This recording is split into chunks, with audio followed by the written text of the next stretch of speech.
Hey, it's Steve. A recent video of mine recently stirred up a pretty good conversation between some of our viewers.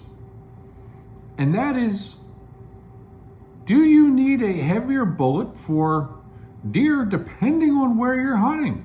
As in, regionally where you're hunting.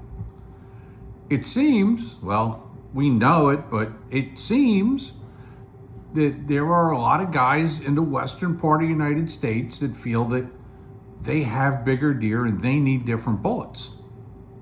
Well, let me start by saying that's pretty much a fact. Okay, there's a principle, it's called Bergmans Law. It says, as things get further north, okay, as a mammal lives further north from the equator, that its legs will become longer and the body will become bigger. It's a simple fact. It happens, okay?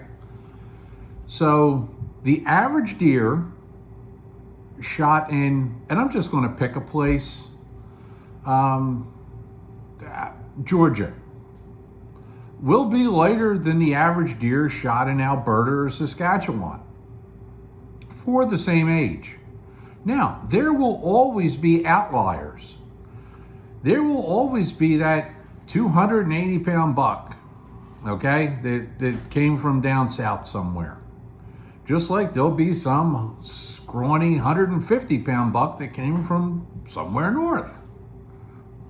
But what is the real attainable size, and is it that much different?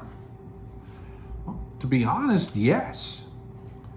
You see, if we look at the world of whitetails, there are actually 10 deer on record that were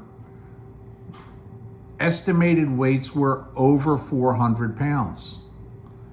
And virtually all of them came from northern areas. I think one was like an Ohio deer, okay? But it was like northern Ohio, okay? The smallest one on the top 10 list dressed out at 320 pounds. So I think it's pretty safe to assume that that deer weighed 400 pounds. The heaviest dressed out at 431 pounds. Now these are all documented deer. Documented. Now when it comes to mule deer, it's not so easy. You see, for some reason, I tried Googling this and that, and I couldn't come up with a good top-end weight of a mule deer. But I think it's safe to assume that a top-end mule deer could weigh 400 pounds. Now, what you have to ask yourself is, number one, what is the chance that you're going to run into a 400-pound mule deer? And could your bullet handle it? And it's kind of a mixed question to me, because with hunting pressure and stuff, there are not as many adult mature mule deer as there used to be. Same with whitetails. But there are areas where I think it's safe to assume you could run into a 300-pound deer. So, could your bullet handle a 300-pound deer? Could your ABLR bullet, AccuBond long range, could that handle a 300-pound deer? Could your ELDX bullet, which is known to be a little bit softer, handle a 300-pound deer?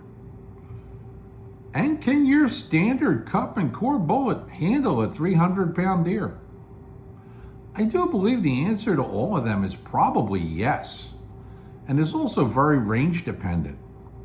If I were to hunt big deer, say Steve is going to Saskatchewan, and he's going to sit on a bait pile, and his shot is going to be 100 yards or less, and, well, he's waiting for a big deer. What would I do? Well, if I'm shooting a regular cup and core bullet, I don't think I would change anything. If I'm shooting something soft, like really soft, like an ELDX that's designed to really expand like crazy, I might have a second thought, but I don't know that it's going to make that much difference, especially if you're just going to long shoot them. Now, if you're going to take some type of shot where the bullet has to traverse the body cavity a long way, yeah, you might want a bonded bullet. You very well may. If you're going to shoot a deer high front shoulder shot and you're afraid that that ELDX or your SST is going to blow up before making it through to all those nerve endings in the spine and stuff, yeah, I might shoot a cup and core. But for a vast amount of the whitetail hunting and the mule deer hunting, for that matter, that's going on, your standard bullets are just fine. I really do feel that. Hey, what do you think? Until next time, I'm Steve.